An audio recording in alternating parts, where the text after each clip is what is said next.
Hi YouTube, Bushido here and welcome to another video. Today I have a special video. Well, at least it's special for me because I'm super excited to announce that I'm back full-time into making videos for YouTube for EVE Online. This is one of my most favorite games of all time. I spent many years back in the days playing EVE Online.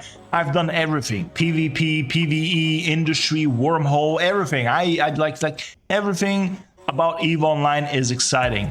And what is most exciting right now? Well, after taking a break for many years, getting back into the game with tons of quality of life improvements, better graphics, more content, now I think it's the best time. If you're still thinking about should you re-download EVE Online, yes you should. If you never played EVE Online, yes you should. It's just an amazing game.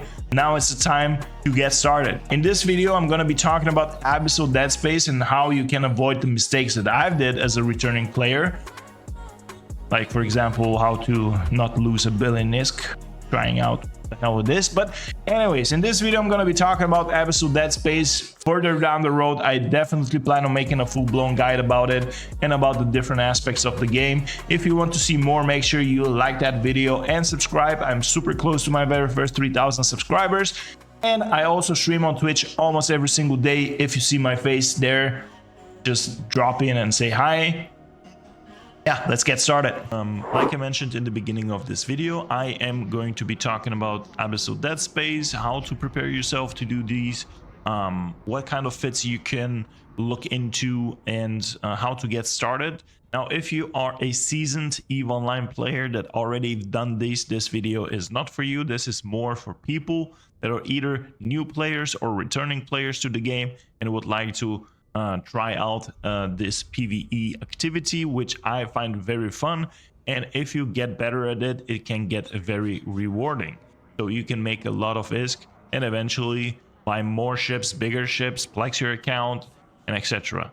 So in this video, I will show you the basic how you can prepare yourself and how you can ramp up and start with the small things, like with the level 0s, level 1s, level 2s, and work your way up to the higher levels where the content is obviously more rewarding but also more challenging. When I say challenging, I also want to show you over here in this footage. This is from the other day from when I was streaming on Twitch, my very first encounters with Abyssal Deadspace. This is a T1, not T0, a T1 in a T1 Vexor fit. If you don't know what you're doing, although I have the skills to pilot around and to, you know, use all the mechanics that you can have in terms of navigating yourself and use all the stuff you have in your fit, it was not enough for me to have good survivability in those Abyssals encounters. In a second, I will tell you why things didn't go as planned, but I just want to highlight that it is really important to do your research before you actually go and do one of those abyssals. Here, I did zero research and I have no idea what's going on. I have no idea what targets to focus on first. I had some idea that there's different elements and weathers in those abyssals, but I was not paying attention too close to those things. And this ended up me you know, going into a situation where I run either out of drones and eventually I ended up dying. And yeah, this is a cheap ship. This is a 15 million ISK ship, so no big deal. Now in this footage, this is a little bit of a different story here. This is a 340, close to 340 million ISK ship. In particular fit, right? And I am about to do a T3. So this is already a little bit more challenging. I was, you know, I had balls big enough to be, you know, confident enough that I can or should be able to run one of these. But to just fast forward a little bit here, I started going into the first room, into the second room. I'm doing, by the way, a T3 Firestorm.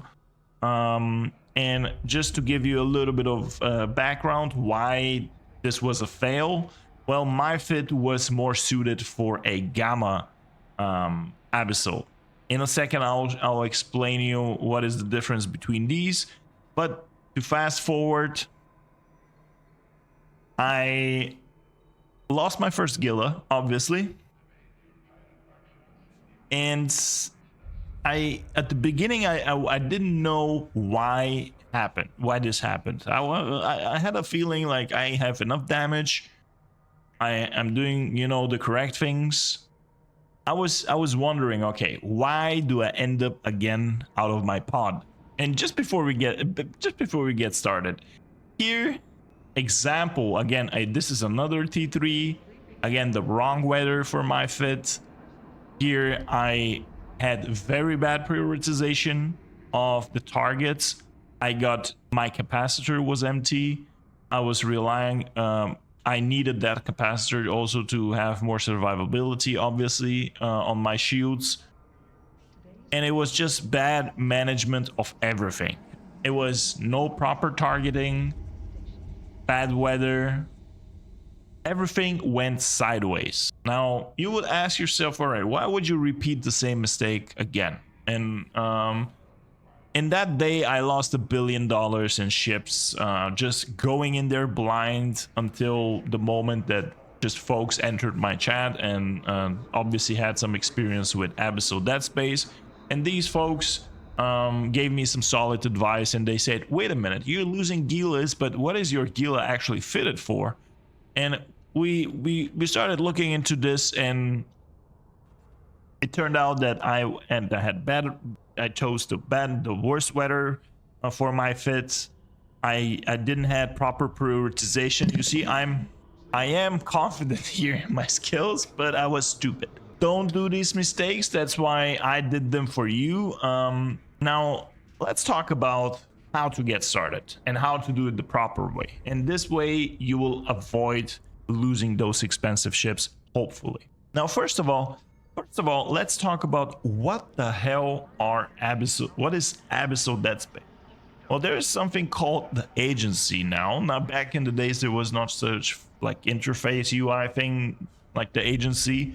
This is like a mini Wikipedia in the game itself. So it can basically answer every question you have about different encounters or things that you can do in EVE Online. So over here, if you go to encounters, to the very right side, you will find Abyssal Deadspace. So once you click on it, it will explain in basic words what the hell is Abyssal Deadspace, how it looks like, and the different types of game modes that you can have. So basically, if I can summarize it for you so you save yourself the reading, you can do this as a solo cruiser. You can fly a cruiser solo. You can do that with a friend, if you will. You can go in there with 2 destroyers, or you can go up to 3 frigates, if you will. So 1 cruiser, 2 destroyers, or 3 frigates. Click on filaments and on weather. Here's where the interesting part is, and I wish I paid attention to this before I actually started doing them. I did none of that. That's why you've just seen the footage of me dying like a pleb. I didn't do that research. Now, let's see what is this all about. First of all, let's talk about the different difficulty levels that you can encounter in Abyssal Deadspace. First, the very easiest difficulty, and I highly encourage you to start with this one. You're not gonna make any good money out of this, but it is a good practicing route to take. So first of all is the tranquil one. It's the easiest one. It's an easy peasy easy one. Then the second difficulty would be calm, agitated, fierce, raging, chaotic, and cataclysmic. Now I myself have done only raging, up to raging. I'm yet to explore and to become better at this and have a more expensive fit, better implants to start doing chaotic and cataclysmic. But let's take our baby steps, right? So start with T0s, T1s, T2, T3. These over here this is what I recommend, right? I was ballsy enough to go and start with a T2 or even with a T3, and I thought that it's gonna be easy. Well, it is not. If you don't go prepared, if you have a bad fit, it is not going to be as easy as you think. Those are the difficulty. Basically, what else is important is the weather. One very, very important thing that I ignored, I mean, I did read it, but I didn't look into it in details. And this is the weather. Now, the different abyssals can be in different weathers. You can buy yourself, and by the way, those are sold on the market. This is why I recommend actually opening the agency window, because over here you can select, okay, I want to do a gamma fierce gamma, right? And here you click market search, it immediately opens it up for you. You don't even have to do the searching in here for yourself. Here it is, you buy and you start doing them. Now, one important thing though, before you actually look into these, is you need to pay attention to one very specific thing. These filaments can have some opening restrictions. So the higher the difficulty, the lower the security system has to be in order for you to open these. So if you just pick up a level 0 difficulty one, there is the same restriction up until tier 3. It is the same restriction. So if you go into tier 3, here it says restriction cannot be activated in 0.1 and 0.9 systems. If I go to a fierce one, if I click on information, well, it is the same thing. Now, if we go to a tier 4, which is the raging one, this is now a little bit of a different situation. Here it says capsuleers will be flagged as a suspect if activated in 0.8 systems. So, which means that you will be flagged and people can attack you and kill you if you activate a tier 4 in a 0.8 system. If you do that in lower point systems, you won't have that problem. You can get ganked in like low sec and no sec. Be careful, but those are the restrictions. Keep those in mind. Now that we sorted out the different difficulties, let's talk about the weathers. And the weathers are described over here. Now, the reason I was thinking that Firestorm would be a very interesting weather to fly around, and unfortunately all the 3 losses that I've gotten were when I was doing the Firestorm. Or actually one of them was on electrical. When you mouse over here, it says in plain text, very simply explained what it does. A Firestorm gives you a bonus to your armor HP. However, it gives you a penalty to thermal resistance. Now, when you open up your fit, it doesn't matter which fit you're using, right? Let's take, for instance, the one that I'm using.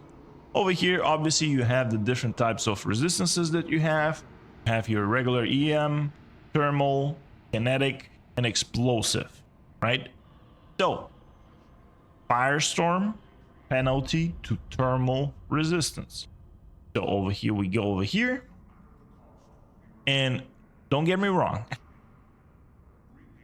There's one funny thing that I made a very simple mistake that I've overseen, but I'm going to confess right now what I did. I confused, and I did a visual, I confused myself. I swapped places in my mind between thermal and explosive, and I was looking at my explosive resistance. And I was thinking that that's my thermal resistance. And I was like, okay, 58%, that's actually my highest one. I should be good in here. Well, it turns out that this is explosive resistance and it's not thermal. So then when I looked into my thermal resistance, it was 33%, right? 33%, pretty low. And when you get on top of that, you also get some penalties from the levels, from the weather itself. Bad juju. Trust me.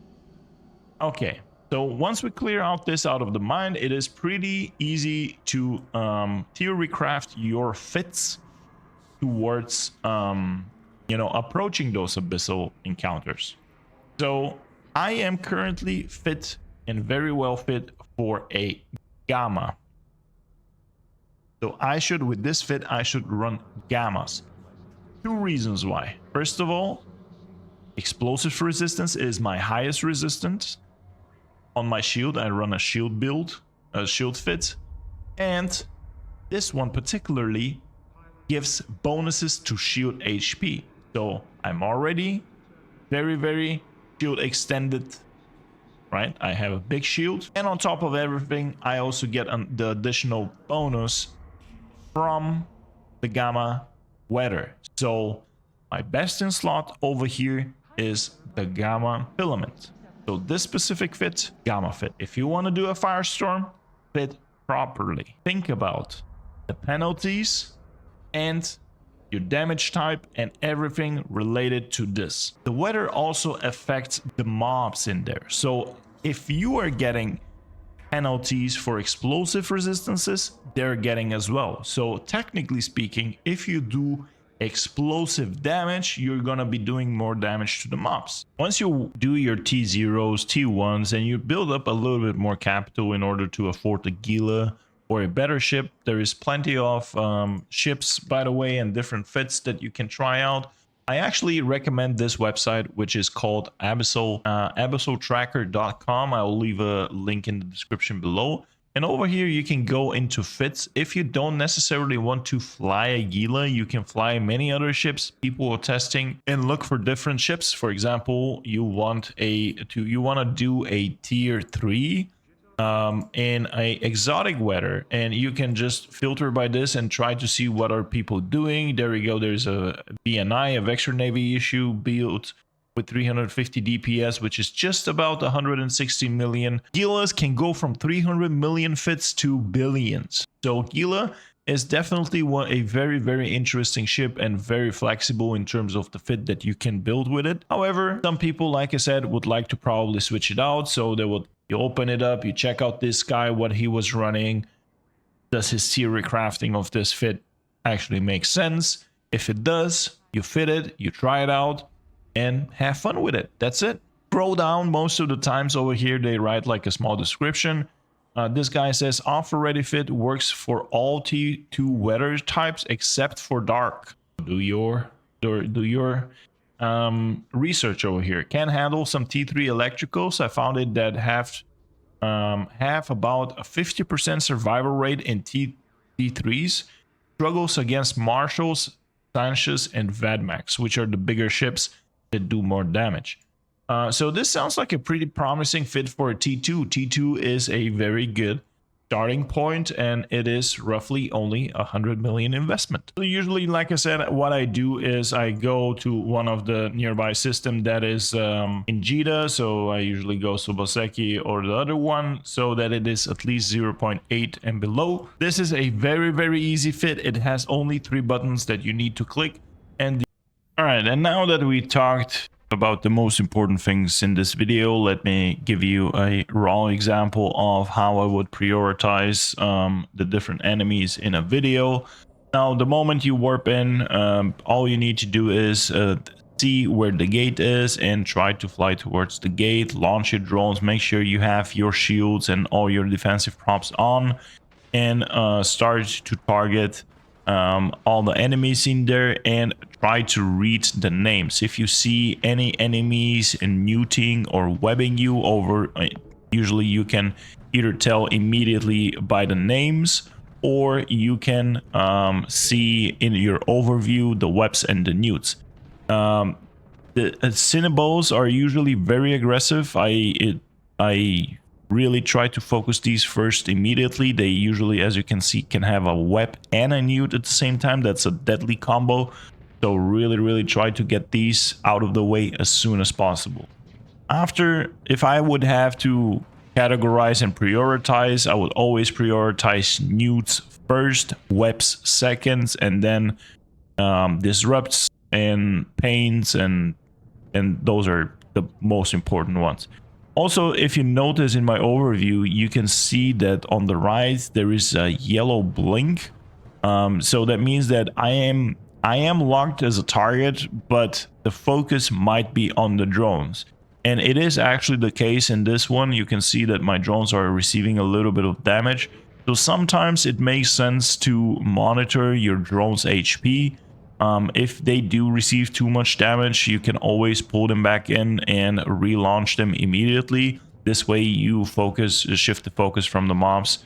There are certain types of mobs that actually focus drones way quicker than other mobs.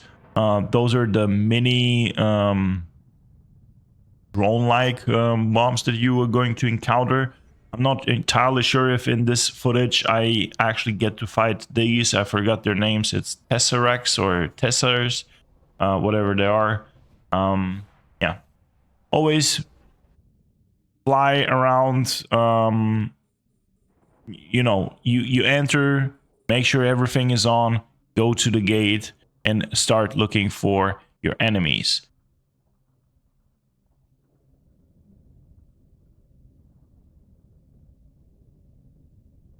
In this one, you have a few enemies that have webs. Now, if there are 2, 3, 4 enemies that will web you, this is going to basically make you stop from moving.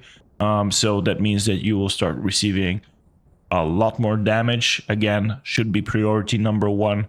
Get these out of the way. And you will notice that the names are usually always the same. So Snare, Starving, Ghost, these type of names, once you start doing these encounters, you will start remembering the names of the mobs, and once you enter and check your overview, you can already tell, all right, I see Starving. Starving is definitely going to nuke me, so I insta-lock them and focus them immediately the moment I land. As you can see in this footage, I always, again, go to the cache immediately, which is usually next to the gate. I shoot it. I shoot 1 rocket towards it while the drones are working the mobs, and yeah, it's very efficient. I average between 8 to 10 minutes per run. My real average is 9 minutes. I almost every time end up about 9 minutes.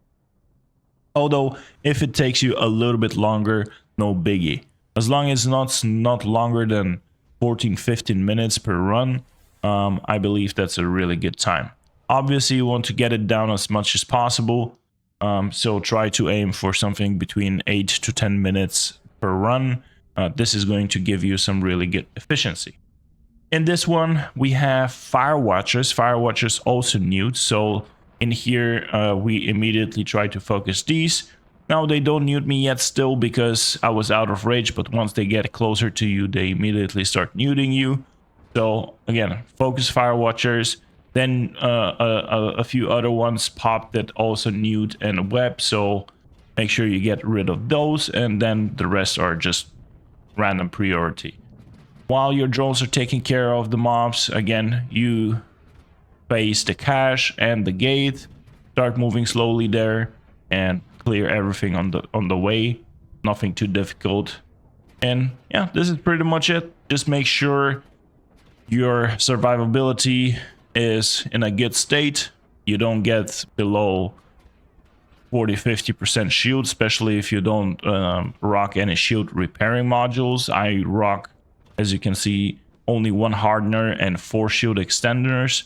So for me, my passive recovery is basically what I'm counting on. I have a pretty big shield. That's why I'm running Gamma. Here the shield recovery is boosted, and in general the shield is way better. So that's why I'm running the Gammas. I hope you liked this video. If you would like to see more, like and subscribe. See you in the next one.